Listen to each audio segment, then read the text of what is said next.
राधे राधे। राधे राधे महाराज जी। महाराज जी, आप कह रहे हैं कि खुद पर संशय, डर, स्ट्रेस, डिप्रेशन से बाहर कैसे निकला जाता। कौन किसका? हाँ, खुद को जानते ही नहीं तो खुद पर संशय क्या है? खुद को जानते हो क्या? खुद को जान जाओ तो सब समस्याएं ही खत्म हो जाएं। आप भगवान के स्वरूप हैं। आप विमुख होकर के अपने को मनुष्य शरीर में आसक्त कर लिए हैं। मनुष्य शरीर की आवश्यकताओं की पूर्ति करने के लिए हम जब उतरे भोगों में तो इतनी आवश्यकताएं बढ़ा ली कि आपसे उन आवश्यकताओं की पूर्ति करते करते खुद को भूल करके इतनी बड़ी गलतियां बन गई कि मन मलिन हो गया। अब वही मन ओवर थिंकिंग, ज्यादा सोच में, गलत सोचों में, जरा सी बात में भी भय कर बैठना, जरा सी बात में संशय हो जाना, अब ये सब दुख के कारण है। बिना अध्यात्म के इस दुख को तो दूर किया नहीं जा सकता। इसलिए भोगेश्वर प्रसक्ता नाम तयापहत चेतसाम व्यवसायत्मिका बुद्धि समाधौ न विधीयते। जो भोग और ऐश्वर्य में रत बुद्धि है, जिनका चित्त अपरित हो गया है भोगों में, वो भगवान की तरफ चलना ही नहीं चाहते, भगवत प्राप्ति करना ही नहीं चाहते, तो उनको सुख कहाँ से मिले, शांति कहाँ से मिले? जितना भोग भोग लिए हो, किसी में शांति मिली क्या? और भोग भोग लो, क्या है ना है? जीवन व्यर्थ हो जाना है, कुछ मिलना तो है नहीं। अगर आज से संभलना चाहो तो नाम जप करना शुरू कर दो, सत्संग सुनना शुरू करो, शास्त्रों का स्वाध्याय करना शुरू करो, परोपकार करना शुरू करो, अभी शांति मिल जाएगी। नाम जप में महाराज जी क्या नाम का जप करें? अब हम तो राधा राधा जपते हैं, वृंदावन वासी हैं। अब आप देख लो, राम नाम प्रिय हो, कृष्ण नाम प्रिय हो, शिव नाम प्रिय हो, हरि नाम प्रिय हो, राम जो नाम, वो सब भगवान की सामर्थ्य है उनमें। अब हमें तो गुरुदेव ने जो राधा नाम दिया, तो राधा राधा राधा राधा नाम हमारा जीवन है। आपसे आकर्षित होकर के हम पति पत्नी आपका दर्शन लाभ लेने आए हैं। नाम जप करो, अध्यात्म में आओ। बिना अध्यात्म में आए सुख नहीं प्राप्त होगा भाई। ये जन्म मरण का दुख तो बना ही रहेगा। जब तक आप अपने स्वरूप का बोध नहीं प्राप्त करते या भगवान की भक्ति नहीं करते, तब तक मंगल नहीं हो सकता। बात पक्की समझ लो।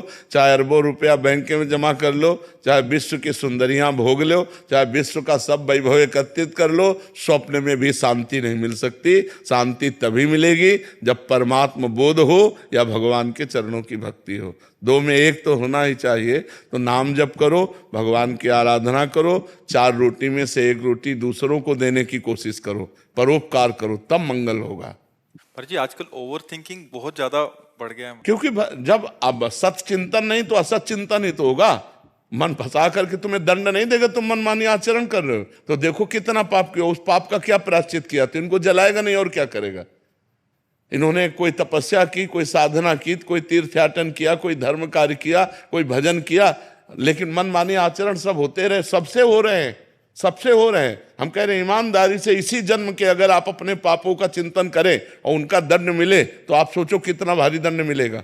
एक गलती खुल जाती है ना, एक गलती तो आजीवन कारावास मिलता है। और न जाने कितने हमसे पाप ऐसे हुए, तो क्या वो कर्म हमको दंड नहीं देंगे? वो कर्म दंड देंगे, क्योंकि उन कर्म के विनाश के लिए आपने कोई साधना की, कोई अनुष्ठान किया, कोई भजन किया, कोई तो साधन भजन किया नहीं। इसलिए आप शुरू कर दो नाम जप करना। महाराज जी इतना ज्यादा चिंता बढ़ जाता है कि व्यर्थ का चिंतन। महाराज जी कल एक मिले थे, वो कह रहे थे कि अभी कुछ नहीं करते, कह रहे मैं बहुत बड़ी कंपनी खोलूंगा, फिर उसमें करोड़ों रुपए आएंगे। अगर 1 करोड़ रुपया भी बैंक में जमा हो गया तो उसका 70,000 ब्याज आएगा और 1 महीने से बहुत बढ़िया होगा।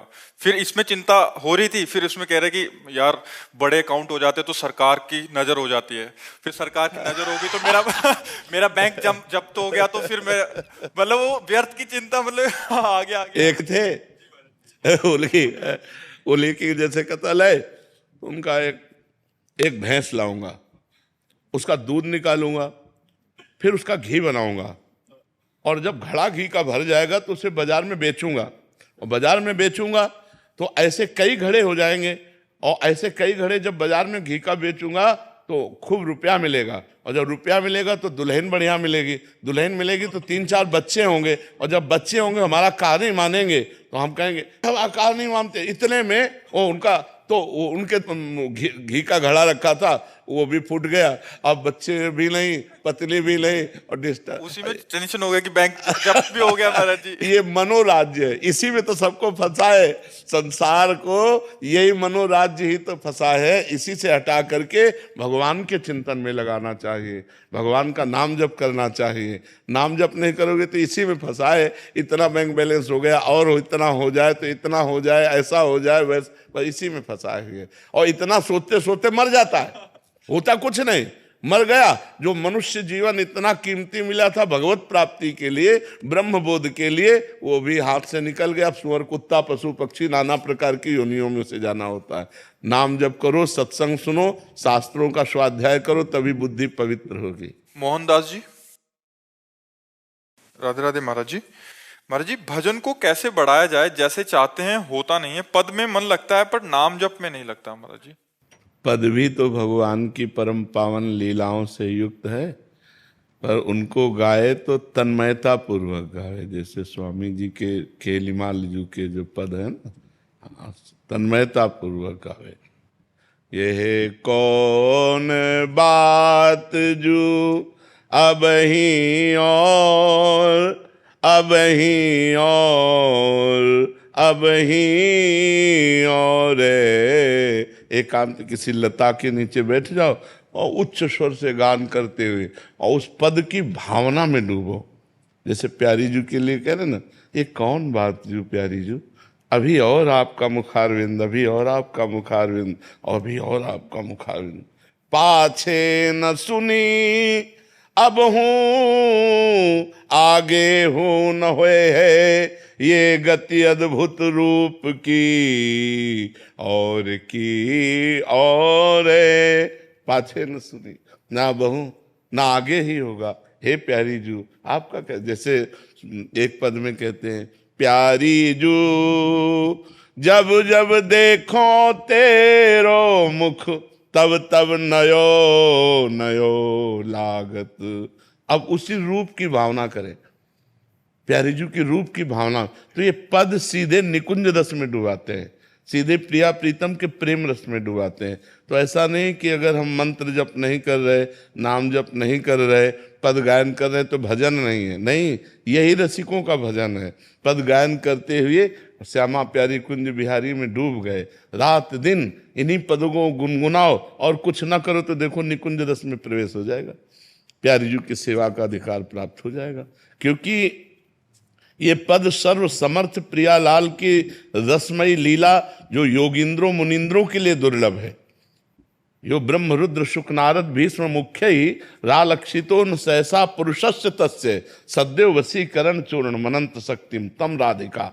किशोरी जी ऐसे अनंत ब्रह्मांडों के स्वामी श्री लाल जी को अपने प्रेम के अधीन किए हुए हैं, और उस प्रेम अधीनता का भाव पदों में गाया गया है। तो जब हम पद गायन करते हैं तो प्यारी जू प्यारे जू को सुख मिलता है, और प्यारी जू प्यारे जू हमें अपनी सेवा में ले लेते हैं। तो पद को न्यून भाव से ना है देखे कि हम मंत्र जप कर नहीं पा रहे तो पद गायन कर रहे हैं तो इससे पता नहीं क्या होगा कि नहीं होगा। हमारी चतुरासी जी के पद फल स्तुति में लिखा है, 84 हरिवंश कृत पढ़े सुने निशिभोर, छुटी 84 भ्रमंते निर्खय जुगल किशोर। निर्खय जुगल किशोर भोर अरुरैन न जाने, पिए रूप रस मत भयो कछु मन ही नाने।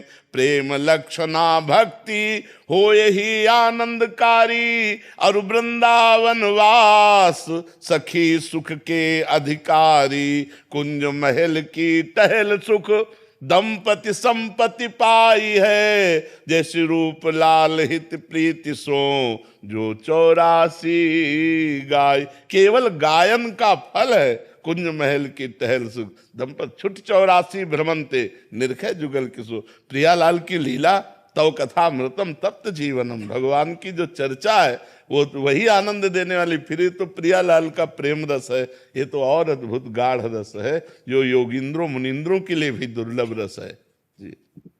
श्री हरिवंश महाराज जी 2 साल पहले आपसे जुड़ने के बाद भजन मार्ग को जाना और भगवत प्राप्ति के मार्ग पर आपकी आज्ञा अनुसार चलने का पूर्ण प्रयास कर रही हूँ। सब कुछ ठीक चल रहा था, परंतु कुछ समय पहले पति का धर्म विरुद्ध आचरण के बारे में जानने के पश्चात हृदय बहुत विकल हुआ और निरंतर चिंतन उसी विषय का होने लगा, जिसके कारण दैनिक दिनचर्या तो दूर गंभीर ओवर थिंकिंग, डिप्रेशन के लक्षण आ गए। मैं इससे उभर पाने में पूर्ण असमर्थता का अनुभव कर रही हूँ। मेरा चिंतन भगवान से हटकर निरंतर इस बात पर स्थित हो गया। महाराज जी, क्या ये अंतिम गति में बाधा उत्पन्न करेगा? बहुत बड़ी बाधा हो जाएगी। कोई किसी का पति नहीं है, कोई किसी की पत्नी नहीं है, कोई किसी का पुत्र नहीं।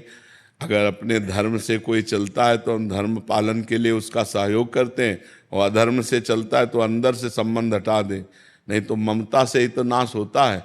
और भगवान कहते सबकी ममता ताग बटोरी, मम पद मनहि बांध बर डोरी। अब मान लो पति दुराचार में स्थित हो जाए तो तुम्हारी बुद्धि इसी बात से विकल हो जाएगी कि हमें छोड़ दिया, हमारा संबंध शिथिल हो गया, वो दूसरे से संबंध कर रहा है। अब आपका जो संबंध भगवान का था उस पर ध्यान ही नहीं दे रहे कि भगवान ने हम पर कृपा की, चलो पिंड छूटा। वो संसार के भोगों के लिए दूसरे को वर्ण कर रहा है, मुझे भगवान संयम से रखकर अपनी तरफ घसीट रहे हैं, तो आनंद आ जाए, अभी आनंद आ जाए कि छोड़ो, तुम्हें तो छोड़ना ही था, आज नहीं तो कल छोड़ देते हमें, क्योंकि कौन मेरे साथ जाता। आज हमें छोड़ दिया तो मेरी समझ में आ गया कि कोई मुझे प्यार नहीं करता, प्यार करने वाले एक भगवान है। चलो अच्छा हुआ कि तुमने सही आईना हमें दिखा दिया कि कोई मेरा नहीं है। अगर ये सद्भाव लाओ तो अभी भजन और बढ़ जाए कि हे भगवान, अब तो आपके सिवा कोई है नहीं। और जब पति प्रियता जागृत होगी तो ये होगा कि देखो ये हमको छोड़कर दूसरे की तरफ, तो फिर सारी बुद्धि उधर ही चली जाएगी और राग द्वेष में फंसकर ये जन्म बर्बाद हो जाएगा और कुछ नहीं। जिसका पत्नी में राग है उसको अगला जन्म स्त्री का मिलेगा, जिसका पुरुष में राग है तो जहाँ राग है वही जन्म। तो काहे को जन्म हम भगवान की तरफ बढ़ें कि ये प्रपंच की तरफ बढ़ें, और कोई किसी का नहीं है। बिल्कुल सच्ची समझो, भोगी पुरुषों को कभी किसी से प्यार नहीं होता, केवल भोग से प्यार होता है। उससे अच्छी उसको तीसरी मिल जाए तो तीसरी से प्यार करेगा, चौथी मिल जाए तो चौथी से प्यार। उसको किसी से प्यार नहीं, उसको अपनी इंद्रिय भोग से प्यार है। तो ऐसे लोगों से क्या प्यार करे? पति रूप में हो, ठीक है, भगवान ने आपको हमारा साथी बनाया था, अब आप भटक रहे हो तो हम क्या कर सकते हैं? आप भटकिए, हम तो सतमार्ग में चलेंगे। बिल्कुल शांत होकर भगवान को अपना प्रीतम मानकर नाम जप करते हुए चलिए, दुखी मत होइए। अगर दुखी होगी तो फिर कई गंदे रास्ते निकल जाते हैं। मन कहेगा अच्छा तुम जा रहे हो गलत, तो फिर अब हम भी गलत हो रहे हैं। श्री कृष्ण तो परम प्रेम है ना, यानी कि उनका प्रेम तो कभी मिटने वाला नहीं। तो आप मुझे वो दे दीजिए, क्या पता मैं उनके बाद इसको भूल जाऊंगी। मुझे श्री कृष्ण दे दीजिए। हाँ, बस उन्हीं की शरण में रहो, भगवान से यही प्रार्थना एकांत में करो रोकर, तो बड़े कृपालु हैं। हाँ, वो बहुत करुणा करते हैं। मेरे अंदर बिल्कुल पेशेंस नहीं बचा, मेरे को श्री कृष्ण चाहिए। अब अगर वो नहीं मिलेंगे तो मुझे कौन प्रेम करेगा? हाँ, खूब नाम जप करो, खूब नाम जप करो। भगवान बड़ी कृपा करते हैं, सही मानो, भगवान बड़ी कृपा करते हैं। ऐसी बड़ी कृपा होती है जिससे जीव का सब राग नष्ट होकर भगवान की तरफ हमारी एक गति हो जाती है। इसलिए चिंता न करो, ये भी भगवान की कृपा मानो। वैभव जी बालाघाट से।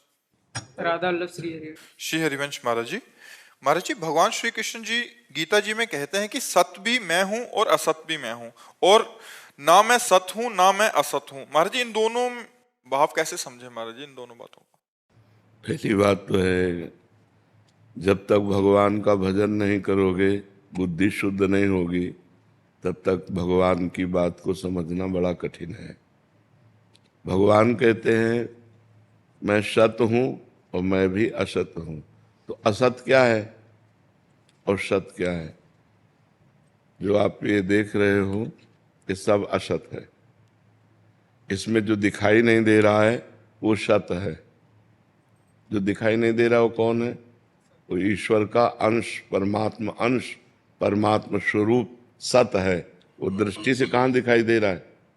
और जितना दृष्टि से दिखाई दे रहा है, गो गोचर जहाँ लग मन जाई, सो सब माया जानो भाई।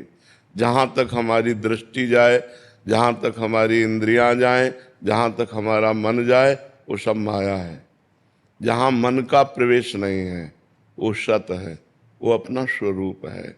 जो अंतःकरण को बाधित करके अपने स्वरूप को पहचान लेता है वो भगवत स्वरूप हो जाता है। तो भगवान सत स्वरूप है, तो फिर ये क्या है? बोले ये असत है, तो ये भी तो भगवान है। जैसे सोना जब गहना नहीं बना था तब सोना था, जब गहना बिगड़ जाएगा तो भी सोना रहेगा, तो बीच में क्या है? सोना ही तो है। जब ये मनुष्य शरीर तुम्हें नहीं मिला था तब तुम परमात्मा स्वरूप थे, जब ये नहीं रह जाएगा तब तुम परमात्मा स्वरूप हो जाओगे, तो बीच में कौन है? परमात्मा स्वरूप ही तो है। तो ये जो सृष्टि प्रकट हुई वो स्वयं परमात्मा ही बना, कोई और नहीं बना। वही पंचभूत बना, वही इंद्रियां बना, वही मन बना, वही पूरा जगत बन गया। वासना वासुदेवस्य वासितम भुवनत्रयम् सर्वभूत निवासोस्मि वासुदेव नमोस्तुते।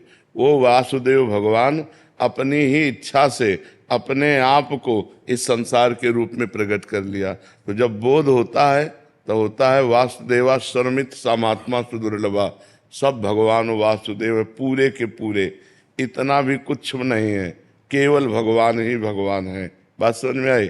तो पहले सिद्धांत ब्रह्म सत्यम जगन मिथ्या। पहले हम ब्रह्म को सत्य मान करके जगत को मिथ्या जान करके इसका त्याग करते हैं। जब जगत का त्याग होकर ब्रह्म स्वरूप में स्थित होते हैं तो सर्वम खलमिदम ब्रह्म, सब ब्रह्म ही है। अब जो भगवान ने कहा मैं सत और असत दोनों से परे हूं, जैसे हमारा ये शरीर असत है, ये भगवान नहीं है। हमारा जो स्वरूप है भगवान का अंश है, पुरुष, लेकिन पुरुषोत्तम उससे भी परे है। हम इतना ही जान लिया तो सब कुछ नहीं जान लिया। वेद नेति नेति कहते हैं, इसलिए वो सत्य भी है, वो असत्य भी है, वो सत असत दोनों से परे भी है। तो भगवान का स्वरूप ये जितने भी आप देख रहे हो पूरे के पूरे भगवान के स्वरूप हैं। पर कहाँ भगवान है? जब तक हमें ज्ञान नहीं होगा तब तक हमें अनुभव में नहीं आएगा। वो असत भी है, वो सत्य भी है, ना वो सत है ना वो असत है।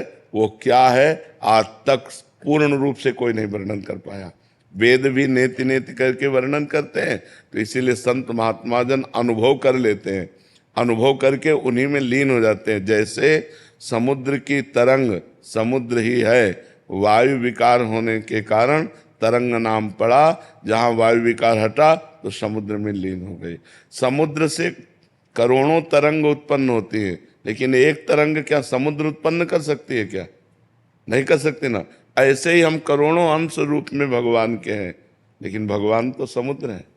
हम जैसी तरंगे भगवान रूपी समुद्र में करोड़ों असंख्यों अरबों अनंतों प्रकट होती हैं, लेकिन एक तरंग की ताकत नहीं कि समुद्र प्रकट कर दे। वायु हटा वो समुद्र रूप हो गया। तो माया का विकार होने के कारण हम ब्रह्म से विलग अपने को मानकर स्त्री पुरुष जड़ चैतन्य भेद देख रहे हैं, और जब माया का विकार हटा तो सब लहरें समुद्र ही है, वो शांत समुद्र हो गया। तो परमात्मा को जानना पूर्ण रूप से वो अनुभवगम्य है। अनिर्वचनीयम स्वरूपम, परमात्मा का क्या स्वरूप है? वो अनिर्वचनीय है। वो सत्य भी है, वो असत भी है, वो सत और असत दोनों से परे भी है। जी। अश्विनी मिश्रा जी कनाडा से। जय सिया राम महाराज जी, आपके चरणों में कोटि कोटि प्रणाम। महाराज जी, आत्मा प्राण और चेतना में क्या अंतर है? आत्मा प्राण और चेतना। प्राण स्थूल शरीर में जो आ जा रहे हैं इन्हें कहते हैं। ये 5 प्रकार के होते हैं, प्राण अपान व्यान समान उदान। इनके द्वारा पांच भौतिक शरीर का संचालन होता है। जो चेतना है वो ईश्वरीय शक्ति, जो हम भगवद अंश हैं, उसी से विषय का आकर्षण इंद्रियों में, इंद्रियों को शासन में लेने वाला मन, मन को प्रकाशित करने वाली बुद्धि, और जो बुद्धि को चेतना प्रदान करती है वो परमात्मा से होती है। वही परमात्मा हमारा स्वरूप है, वही परमात्मा स्वरूप हमारा है। तो हमारी आत्मा ही चेतनता प्रदान करती है, आत्मा ही भगवत स्वरूप है, और ये प्राण केवल शरीर का संचालन करते हैं। प्राणों के द्वारा शरीर का संचालन होता है, प्राण अपान व्यान उदान समान। और जो चेतना है वो आत्म तत्व से प्रकाशित होती जो बुद्धि को प्रकाशित करती है। सबकर परम प्रकाशक जोई, जो सबको प्रकाश प्रदान करती है, चेतना प्रदान करती है, वो हमारी आत्मा है। वो आत्मा ही परमात्मा, इसमें किंचन मात्र भेद नहीं है। समझ पा रहे हो जी? तुषार खुराना जी हरिद्वार से।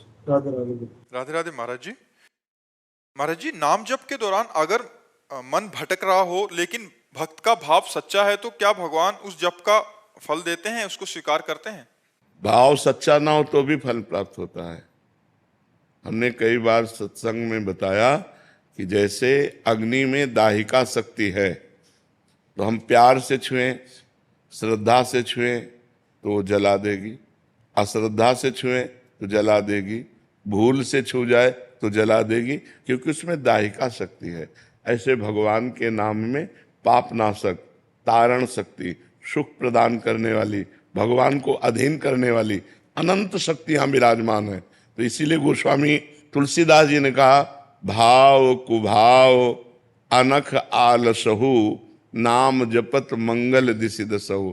भाव से जपो या कुभाव से जपो, श्रद्धा से जपो या अश्रद्धा से जपो, तुम्हारा मंगल दसों दिशाओं में होगा।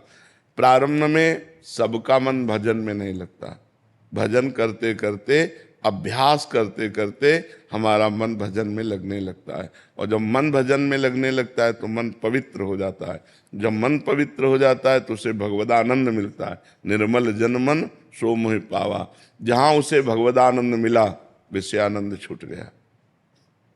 विषयों का आनंद का आकर्षण जहां छूटा, भगवदानंद मिला, तहां वो जीवन मुक्तता की तरफ बढ़ जाता है, वो भगवत प्राप्ति की तरफ बढ़ जाता है।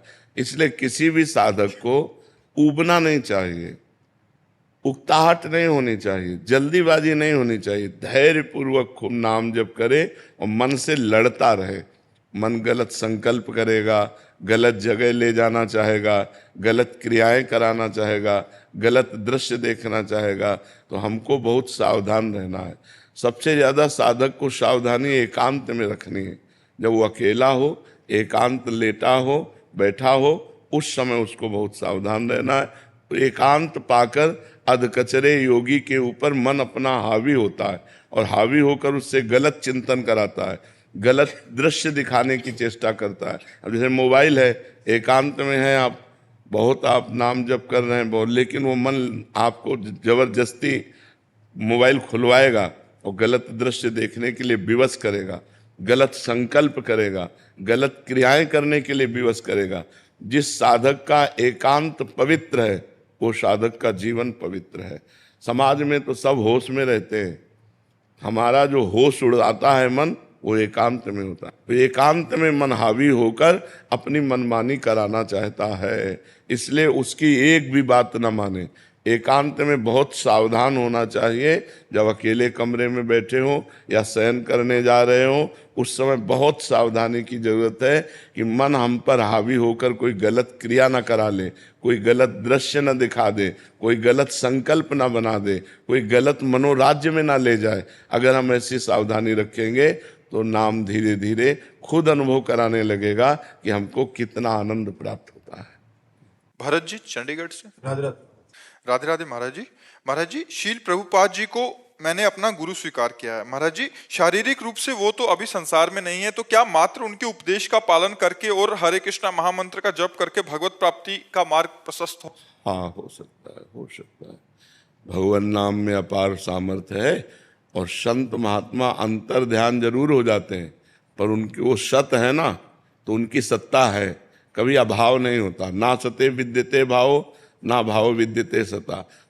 असत का कभी भाव नहीं है और सत का कभी अभाव नहीं है। सत हर समय विराजमान रहता है।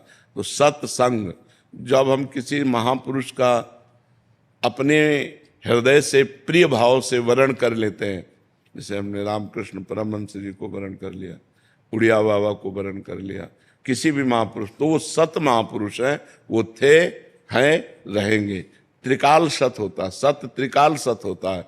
तो हम अगर प्रभुपाद जी को गुरु मान करके और महामंत्र का जप करें तो हमारा भगवत मार्ग प्रशस्त हो जाएगा, पर साथ में गलत आचरणों का त्याग करें। अगर गंदे आचरण करते रहे और भजन भी करते रहे तो हाथी के स्नान जैसा होगा। जैसे हाथी स्नान किया और अपने ऊपर धूल भर के डाल लिया तो उसका स्नान व्यर्थ चला गया। ऐसे ही यदि भोगों में, गलत आचरणों में, मनोराज्य में मनमानी आचरणों को करते रहे आप और भजन भी करते रहे तो आपको अनुभव में नहीं आएगा। यद्यपि भजन व्यर्थ नहीं जाएगा, आगे चल करके आपकी उन्नति होगी, लेकिन वो आगे चलना अनेक जन्म संसिद्धि, पता नहीं कितने जन्म ले लेगा। अगर इसी जन्म में आनंद लाभ करना है तो भोगों को छोड़ना होगा, गलत भोगों को छोड़ना होगा। जैसे काम वेदना आ रही, अपनी पत्नी का संयोग समय धर्म के अनुसार करे तो पाप नहीं है, लेकिन वही काम वेदना यदि पराई स्त्री की तरफ गई तो वही पाप बन जाएगा। तो पाप आचरण से बचे। हम धर्म के द्वारा धन कमा रहे हैं, उससे हमारे परिवार का पोषण हो रहा है, ये भजन करो तो लाभ मिलेगा। और अधर्म से धन कमा रहे हैं, परिवार का पोषण कर रहे हैं, दान पुण्य भी कर रहे हैं और सोचते हैं कि हमारी सदगति हो जाएगी, तो कभी नहीं, कभी नहीं। इन बातों पर ध्यान रखे। केवल नाम जप ही नहीं, साथ में उसके परहेज भी चाहिए। सदगुरु वैद्य वचन विश्वासा, संयम यह न विषय कै आशा। यदि गंदे आचरण बंद नहीं हुए तो वो पाखंड है, वो दंभ है, वो नाटक है भजन का, वो भजन नहीं हो रहा है। बात समझ पा रहे हो? हाँ। राजेश जी भोपाल से। राधे राधे। राधे राधे महाराज जी। महाराज जी, गृहस्थ जीवन में नियम से सेवा और भक्ति में कभी कभी देर हो जाती है महाराज जी, ऐसे में कोई? गृहस्थ में सबसे बड़ा नियम रखे नाम स्मरण का। और दिनचर्या तो प्रातःकालीन, जैसे 3 बजे 4 बजे उठ के। कै बजे उठते हो? 6 बजे उठते हैं। ये कोई साधना है? कै बजे सोते हो? 11 बजे। 11। 10 बजे क्यों नहीं सोते? समय व्यर्थ क्यों करते हो? 10 बजे सो जाओ, 11, 12, 1, 2, 3, अगर 6 घंटे सो तो 4। 6 घंटे से ज्यादा सोना राक्षसी बुद्धि है, आसुरी बुद्धि है। साधक तो 4 घंटे 5 घंटे में। अब आपकी मानो गृहस्थी में क्या सेवा, मुझे तो पता नहीं। दैनिक सेवा होती है, उसमें कभी देर हो जाती है तो ग्लानि महसूस होती है कि नहीं। 6 घंटे से ज्यादा सोने का नियम ना लो। और मोबाइल और टीवी, इनसे बचने की कोशिश करो यदि भगवान की प्राप्ति के मार्ग में चलना है। नहीं तो कुछ भी खोलो, यूट्यूब तो सब देता चला जा रहा है मनोरंजन। अब मोबाइल में लग गए तो घंटों मोबाइल में लग गए। नहीं तो आओ, खाओ पियो, थोड़ा अपना परिवार से मिले और इसके बाद एकांत होकर के भगवान का सुमिरन करते हुए सोए, फिर उठ करके अपनी दिनचर्या की। अगर 4 बजे उठ जाओ तो कितनी बढ़िया दिनचर्या बन जाए। अब ये 6 बजे 7 बजे सो करके जगने वाले क्या दिनचर्या करेंगे? जब भुवन भास्कर उदय होने वाले हैं, अब दिनचर्या क्या होगी? लोग तो 8-8, 10-10 बजे तक सोते हैं, ऐसा भी सुना है। 8 वैसे 6 बजे वाला तो बहुत कृपा पात्र माना जाता है महाराज। अच्छा अच्छा 8, 10, 11, 12, 1, 2। तो ये तो मतलब अपने जीवन को बर्बाद करना है, अपने जीवन को बर्बाद करना है, ऐसा नहीं करना चाहिए। उत्तम बात तो यही है कि ब्रह्म मुहूर्त में जग ही जाना चाहिए, सबको जग जाना चाहिए। अब जिनकी नाइट ड्यूटी उनकी बात अलग है, नहीं तो हमें लगता है ऐसी प्रमाद स्थिति नहीं रखनी चाहिए। 2-2 बजे 3-3 बजे रात तक मनोरंजन करते हैं, फिर सो जाते हैं, 10-11 बजे तक सोते हैं। तो क्या जीवन है? पशुवत जीवन है, कोई जीवन है क्या? तो पहले तो जगना सीखो, समय से उठना सीखो, 4 बजे उठना सीखो। अब क्या है, अब धीरे धीरे जीवन वृद्धावस्था की तरफ जा रहा है। अगर सावधान न रहे तो एक अवस्था सबके ऊपर आती है, मृत्यु अवस्था, वो सब हरण कर लेगी आपका, सब हरण कर लेगी। न बैंक बैलेंस जाएगा आपके साथ, न परिवार जाएगा, न ये शरीर जाएगा, तो फिर और क्या जाएगा? कुछ जाना तो है नहीं। जो जाना है वो कमा नहीं रहे, जाना है भजन। गृहस्थी में थोड़ी देर के लिए सेवा पाठ आदि कर ले, फिर हर समय उठते बैठते चलते फिरते काम करते हुए नाम जप का अभ्यास रखे। नाम जप समर्थ साधन है और इसमें कोई परेशानी नहीं है। आपको कहीं जाना है, नाम जप करते हुए जा रहे हैं, कोई कार्य कर रहे हैं, जब बात करना है तो बात अलग है, नहीं तो नाम जप कर रहे हैं, अंदर बार बार राधा राधा कृष्ण कृष्ण राम राम हरि हरि, जो नाम प्रिय हो वो नाम जप कर रहे हैं। तो नाम जप से भगवान की प्राप्ति होती। कलयुग केवल नाम आधारा, सुमिर सुमिर नर उतर ही पारा। बार बार नाम सुमिरन करने से हम इस संसार समुद्र से पार हो जाएंगे। समझ पा रहे आप? ठाकुर जी की सेवा में कभी कभी नियम से जो देरी हो जाती है तब दुख होता है वो। हाँ, वो प्रियता के कारण दुख होता है, लेकिन गृहस्थी में ऐसा कुछ नहीं है। जब समय मिले तब ठाकुर सेवा कर ले। मान लो आपको कभी सुबह से कार्य लग गए, सुबह चले जाओ कार्य में, जब समय मिले तब आओ अपने ठाकुर सेवा कर ली। गृहस्थी में ज़्यादा नियम इस बात का, इसीलिए नाम का नियम देते हैं कि उठते बैठते चलते फिरते हर समय नाम जप करो, और जब समय मिले तब ठाकुर सेवा प्रगट में कर लो, शास्त्रों का स्वाध्याय कर लो, पाठ कर लो। गृहस्थी में बहुत से कार्य हैं। मान लो कोई व्यापारी है, कोई किसान है, कोई ड्यूटी में है, कब कहाँ कैसे क्या, तो जब समय मिले तब ठाकुर सेवा पाठ कर लो, नहीं हर समय नाम जप करो। पर जी कुछ साधक जन ऐसे हैं जो मतलब आपके शरणागत हैं, वो मतलब नियमित रूप से उन्होंने अपनी दिनचर्या फिक्स कर रखी है, तो कह रहे जब आप मतलब यद्यपि जो एकदम संसार में उनको लगाने के लिए आप ये वाक्य बोलते हैं, तो कह रहे हैं कि थोड़ी शिथिलता आ जाती है कि महाराज जी ने बोला गृहस्थी में हो तो। नहीं, वो उनके लिए है। अब ये कोई अष्ट प्रहर सेवा थोड़ी करते हैं श्री जी की, लेकिन जिनको श्री जी मिली हुई है और जिनकी अष्ट प्रहर सेवा की भावना है, उनको इन बातों को सुनकर शिथिलता नहीं लानी चाहिए, उनको प्रवीणता पूर्वक करनी चाहिए। अब जैसे जो संसार में है, अभी दीक्षा नहीं लिए, अभी कोई उनके अंदर श्री जी के प्रति सेवा की भावना नहीं है, तो उनके लिए ये बातें हैं। लेकिन जो दीक्षा ले चुके हैं, जिनको अष्ट प्रहर सेवा की भावना में, मान लो 2 ही प्रहर सेवा करते हैं, तो वो तो प्रहर के अनुसार ही होगी, वो तो टाइम से ही होगी। अगर टाइम के अनुसार नहीं तो फिर सेवा का क्या महत्व? क्योंकि मन आगे इतना चंचल है, वो सपोर्ट लेता है महाराज जी, कि महाराज जी ने बोला है कि इतना नहीं, थके होंगे। यही बात समझना है कि बुखार की दवा डॉक्टर 10 मरीजों को देता है, लेकिन अलग अलग देता है, एक ही थोड़ी देता है। अब कौन सा बुखार है, उसको मलेरिया है, उसको डेंगू है, उसको कौन सा बुखार, किसी को साधारण बुखार है तो साधारण टेबलेट दे दिया, हाई बुखार है तो भर्ती कर लिया। तो अब कह दे उस बुखार वाले को तो टेबलेट दे के भगा दिया, हमको भर्ती क्यों कर लिया? क्योंकि तुम सीरियस मरीज हो इसलिए भर्ती कर ली। ऐसे ही प्रश्न का उत्तर जो अधिकारी है उसके अनुसार होता है। अब जैसे आप हैं तो आपकी जो दिनचर्या है उसके अनुसार आपको बता रहे हैं कि आप नाम पर विशेष ध्यान दीजिए और जब समय मिले तब सेवा कीजिए। और ये जो दुख होता है कि समय से सेवा नहीं हुई, ये आपकी प्रियता है, भगवान की प्रति प्रियता है। पर गृहस्थी में बहुत से ऐसे कार्य हैं, पर जो नियमनिष्ठ हैं, जिन्होंने दीक्षा ले रखी है, जो श्री जी की सेवा अष्ट प्रहर करते हैं, उनको इस बात में प्रमाद नहीं लेना चाहिए कि अब 12 बजे आके मंगला कर देंगे। नहीं, मंगला के समय मंगला करो और 5 मिनट 10 मिनट में करके फिर अपने कार्य में जाओ।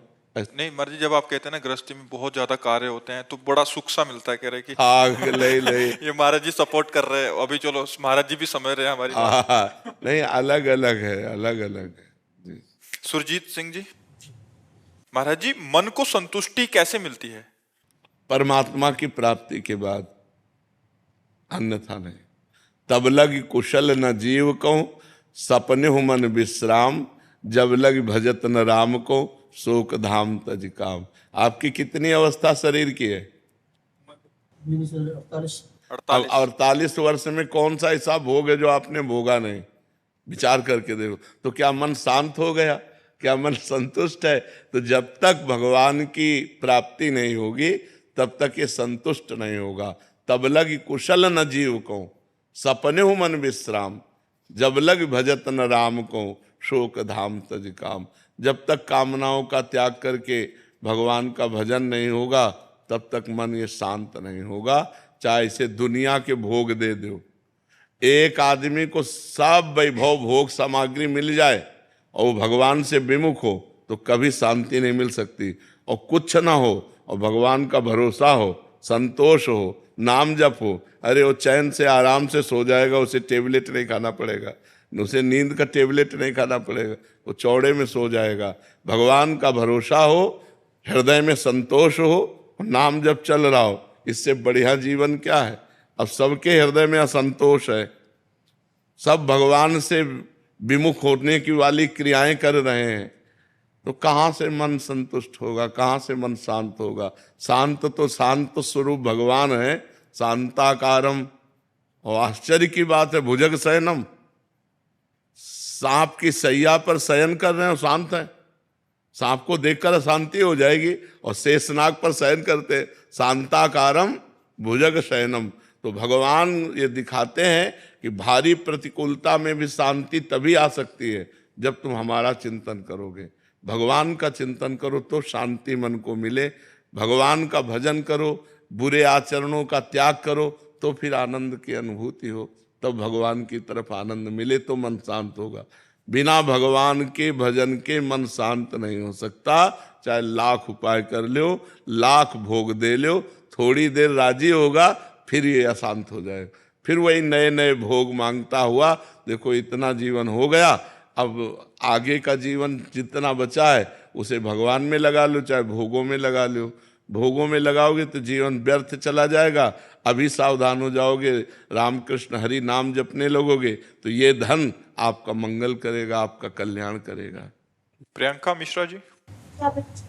राधे राधे महाराज जी। महाराज जी, जब मनुष्य को उसके पूर्व जन्मों के कर्मों के हिसाब से दुख या सुख भोगना पड़ता है, तो क्या पांडवों और कौरवों को भी उनके पूर्व जन्मों के कर्मों की वजह से सुख अथवा दुख भोगना पड़ा था? अवश्य अवश्य भोगना ही पड़ता है, जीव को भोगना ही पड़ता है अपने अपने कर्मों का, अनेकों जन्मों का। जैसे भीष्म जी ने कहा कि हम बाणों की सैया में हमें तो 100 जन्म तक देख रहे हैं कि हम, तो भगवान ने कहा 100 जन्म के आगे की बात है, तो अपने हजारों करोड़ों जन्म हो गए हैं। तो ऐसे ही चाहे पांडव हो, चाहे कौरव हो, चाहे अरे यहाँ तक कि भगवान ने अपने आप को भी उसी कानून के अंतर्गत रखा। यदि बाली को छुप करके मारा तो अंत समय में व्याध ने भगवान के चरणों में बाण मारा कि नहीं मारा, और भगवान को परम धाम जाने के समय उसको निमित्त बनाना पड़ा व्याध को। तो हमें लगता है जैसे दशरथ जी से गलती हो गई, श्रवण कुमार का वध हो गया शब्दवेधी बाण से, डुब्बे से घड़े की आवाज थी तो उन्होंने समझा कोई मृग पानी पी रहा है, तो शब्दवेधी बाण संधान किया, श्रवण कुमार की छाती में लगा। तो उनके पिता माता ने यही कहा, जैसे मैं पुत्र वियोग में तड़प रहा हूं ऐसे तुम तड़प कर प्राण त्यागोगे। तो देखो भगवान समर्थ उनके पुत्र हुए पर उनको भोगना पड़ा, अंतिम समय हा राम तड़पते हुए प्राण त्यागे।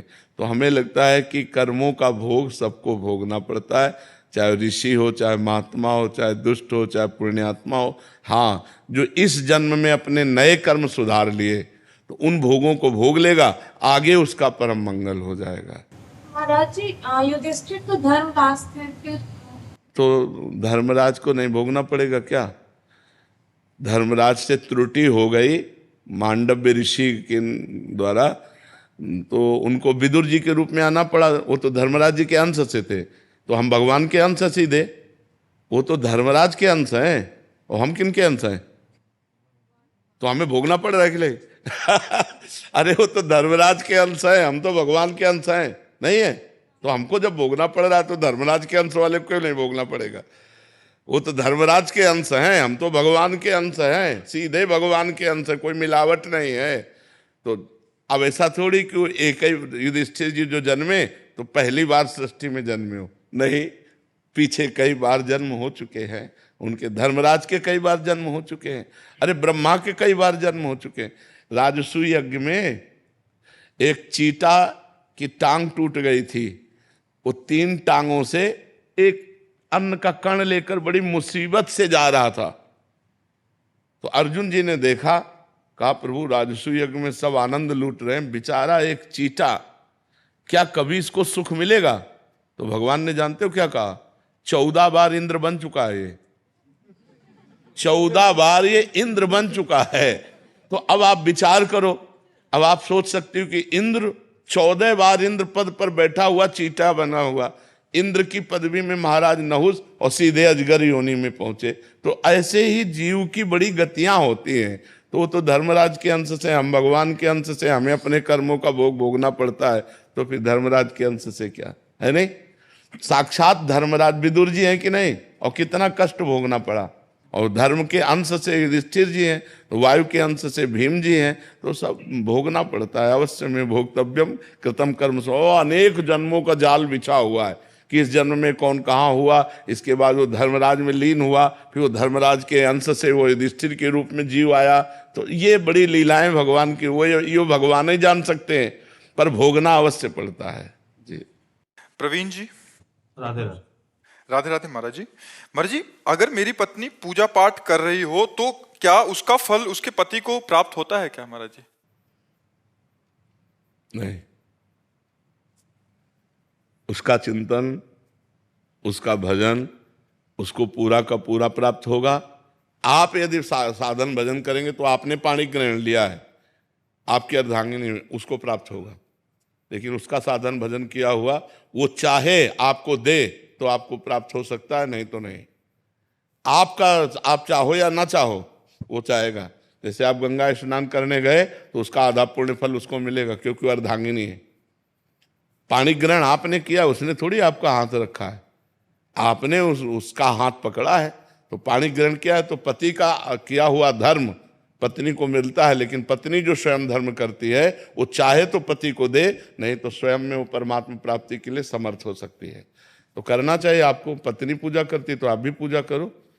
भक्ति महाराज जी बहुत करते हैं, लेकिन भजन, आपका भजन सुनते हैं, रात में नींद नहीं लगती है, 2-2 ढाई बज जाता है महाराज जी। भक्ति बहुत करते हैं यार, आज तक हम नहीं कह पाए, भक्ति बहुत करते हैं। हमको भी संकोच लगता है कि अभी करते हैं महाराज जी, जितना हो पाता है उतना करते हैं, ड्यूटी के जितना समय निकाल पाते हैं। ये शब्द ठीक है, जितना हो पाता है उतना करते। बहुत कर ले में तो हम लोगों भी की हिम्मत नहीं, इतना कह दें कि बहुत भक्ति करते हैं। आधा पत्नी ले जाती है ना। ना, खूब खूब नाम, भगवान का नाम जप करो। लेकिन रात में नींद नहीं लगती है महाराज जी। टेबलेट ले लो, नींद का टेबलेट ले लो, क्या करे बताओ। अब उसके लिए तो डॉक्टर से बात कर लो कि आपको नींद नहीं आती। नींद ना आने का मतलब है शरीर का अधिक परिश्रम से युक्त ना होना, माइंड का अधिक परिश्रम से युक्त हो जाना। अगर शरीर का परिश्रम सही हो जाए और माइंड शांत रहे तो आराम से नींद आ जाए। अब शांत कैसे रहे? मनोराज्य यही सबका चलता रहता है, ये होने के बाद ऐसा हो जाएगा, इतना हो जाएगा, फिर ऐसे हो जाएगा, फिर ऐसा कर लेंगे, फिर वो भोग लेंगे, फिर कोई टेंशन वाली भी बात आ जाती है, प्रतिकूलता वाली। वही सब सोचते सोचते क्या होता है, मन अशांत हो जाता है। अशांत से कुतः सुखम, जो अशांत मन है उसमें सुख नहीं तो नींद कहाँ? तो शरीर उतना श्रमित नहीं होता जितना माइंड श्रमित हो जाता है। और माइंड को विश्राम दो और शरीर को श्रम से युक्त करो, तभी बात। और विश्राम भगवान के नाम रूप लीला धाम में मिलेगा। तब लग कुशल न जीव को, सपने हो मन विश्राम, जब लग भजत न राम को, शोक धाम तज काम। तो इसलिए भाई नाम जप करो, भगवान के सत्संग सुनो, भगवान की लीला कथा सुनो, तो उससे आनंद की प्राप्ति हो। पाप कर्म से बचो। पाप कर्म जो जानते हो कि ये सब पाप कर्म है, उन पाप कर्मों से बचो। आजकल तो बहुत गंदी बातें चल गई हैं, बॉयफ्रेंड गर्लफ्रेंड, गंदी गंदी गंदी बातें, ये तो बहुत हानिकारक हो गई। ब्याह हो गया पति दूसरी से, पत्नी दूसरे से, ये सब बहुत गलत गलत बातें हो रही। और कितना सुंदर पति हो उसको अपने पति पर संतुष्टता नहीं, कितनी सुंदर पत्नी हो उसको अपनी पत्नी पे संतुष्टता नहीं। आज हमारे धार्मिक भारत देश में ये जो गंदी बातें प्रचलित हो गई, कितना मतलब अनिष्ट हो रहा है। पति पत्नी पे विश्वास नहीं रह गया। पतिवंचक पर पति रति करई, रो रो नरक कल्प सत परई। जो अपने पति को त्याग कर दूसरे पुरुष से संभोग करती है, वो करोड़ों कल्प तक रो रो नरक में डाली जाती है। बहुत दुख मिलता है। पर कौन, जब शास्त्र स्वाध्याय नहीं तो मनमानी आचरण होते चले जा रहे हैं। इसलिए पुरुष को भी चाहिए अपनी पत्नी के सिवा किसी की तरफ गंदी दृष्टि न करे, पत्नी को चाहिए अपने पति के सिवा किसी की तरफ गंदा भाव न रखे। गंदी दृष्टि करने से पाप बनता है, और पाप अशांति, दुख, डिप्रेशन यही प्रदान करता है। महाराज जी, पिछले 2 दिन से आप सत्संग में जो हॉल में कर रहे हैं महाराज जी, उसमें वर्णन कर रहे हैं कि जो भक्त जन मतलब भजन करते हैं और उनसे गलत आचरण भी बन गए तो उनकी दुर्गति नहीं हो गई, उनको उच्च लोकों में मतलब उनको वो भोग भुगवाए जाएंगे। ये उन भक्तों की बात हो रही है जिन्होंने निश्चय किया है कि कि अब मुझे इसी जन्म में भगवत प्राप्ति करना है, और खूब डट के प्रयत्न करके भजन कर रहे हैं। हाँ, पर उनका कुसंग हो गया और वो भ्रष्ट हो गए। वो जितेंद्री नहीं है, वो मनोनिग्रही नहीं है, वो मन पर विजय प्राप्त नहीं कर पाए, अब वो भ्रष्ट हो गए। अब भ्रष्ट का मतलब है लगातार भ्रष्ट हो थोड़ी है।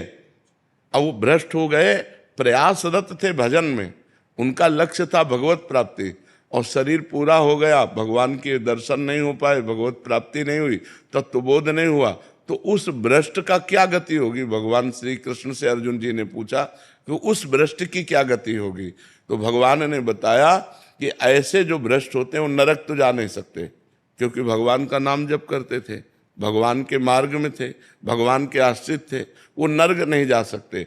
अच्छा, उनका पतन नहीं हो सकता, क्योंकि जैसे आपने 500 नाम जप किया तो आपके 500 नाम तो स्टॉक में जमा है। अब आप भ्रष्ट हो गए, गलत आचरण किए, तो उसका आपको दंड मिलेगा, लेकिन वो दंड खत्म होते ही आप 500 भजन से ऊपर चलेंगे, 499 नहीं, पूरे 500 भजन से ऊपर आपकी गति होगी। तो अब जैसे उनका शरीर छूटा तो उनको पुण्यवान के लोकों में ले जाया जाता है, स्वर्ग आदि लोकों में। स्वर्ग आदि लोकों में जैसे वो स्त्री से भ्रष्ट हुए या जिससे भ्रष्ट हुए, वो सारे भोग उनको दिए जाते हैं। ये उनका पुण्य क्षय नहीं होगा। जैसे यज्ञ करके कोई स्वर्ग जाए, दान पुण्य करके स्वर्ग जाए, तीर्थ यातन करके स्वर्ग जाए, तो उनका पुण्य क्षय होगा, और वो पुण्य क्षय होने के बाद मृत्यु लोक में फिर पुनः अशुभ गति को भी प्राप्त हो सकते हैं। लेकिन वो भजन करने वाले का भजन तो स्टॉक में जमा है, और उसका जैसे वीआईपी स्वागत हो, ऐसे स्वर्ग आदि लोकों में जिन भोगों के कारण भ्रष्ट हुआ है, उन भोगों की बाहुल्यता उसको होगी, और जब उसकी उन भोगों में अरुचि हो जाएगी तब उसका जन्म होगा। श्रीमान, कुलवान, धनवान, राज वैभव संपन्न, भोग संपन्न, और वहां जन्म लेकर के उसको ऐसा वातावरण मिलेगा भक्ति का, वैराग्य का, कि पूर्व का जो साधन है वो उन्हें उन भोगों में लगने नहीं देगा। उन भोगों के बीच में रहते हुए भी उसको वैराग्य होगा। अब उसका वैराग्य इतने जोर का होगा कि जब कभी आकर्षण किसी भोग का हुआ तो वो सोचेगा कि मैं तो अपना इतना वैभव छोड़कर आ रहा हूँ, इतना भोग छोड़कर आ रहा हूँ, अब मैं भोग नहीं भोगूंगा, और वो डट करके जहाँ से उसका भजन रुका था वहाँ से भजन उसका चालू होगा, और वो प्रयास करके इसी जन्म में भगवत प्राप्ति कर लेगा।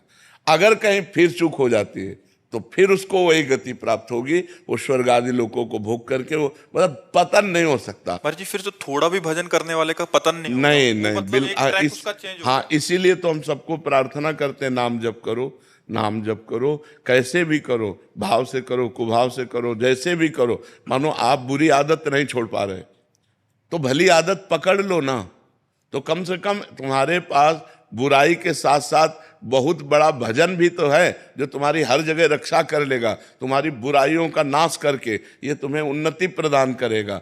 हम गलत बात नहीं छोड़ पा रहे, हम असमर्थ हैं, तो सही बात भी तो पकड़ लो, राधा राधा बीच में डाल लो, तो आपकी जो अशुभ गति होने वाली वो नहीं होगी, आपकी अशुभ गति नहीं होगी, आपका जो असत भाव है वो नष्ट हो जाएगा, और ये सद्भाव एक दिन आपको भगवत प्राप्ति करा देगा। इसीलिए पूज्य राधा बाबा ने कहा, एक बार जी भी जो राधा कृष्ण बोला उसने मोक्ष के लिए कमर कस लिया। एक बार भी राधा कृष्ण बोला तो उसने मानो मोक्ष के लिए कमर कस लिया।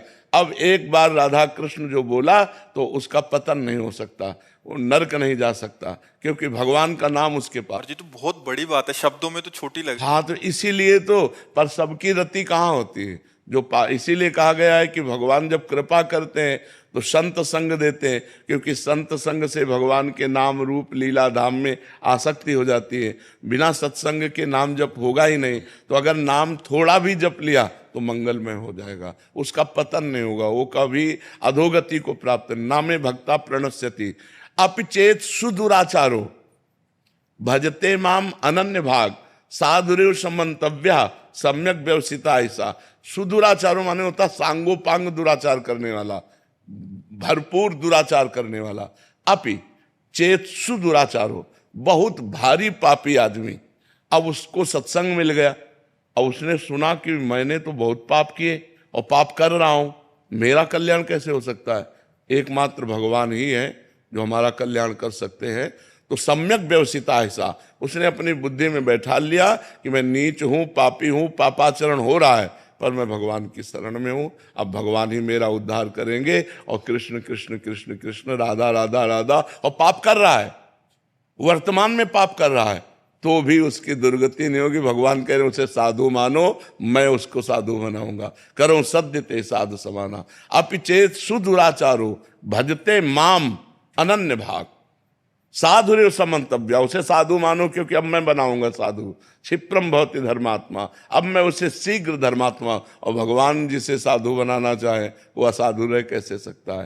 तो दुराचारी हो करके भी यदि वो भगवान का आश्रय लेकर नाम जप करता है तो वो नरक नहीं जाएगा, वो भगवान की प्राप्ति के मार्ग में जहां से गिरा है उन भोगों को स्वर्ग आदि लोकों में भोगेगा।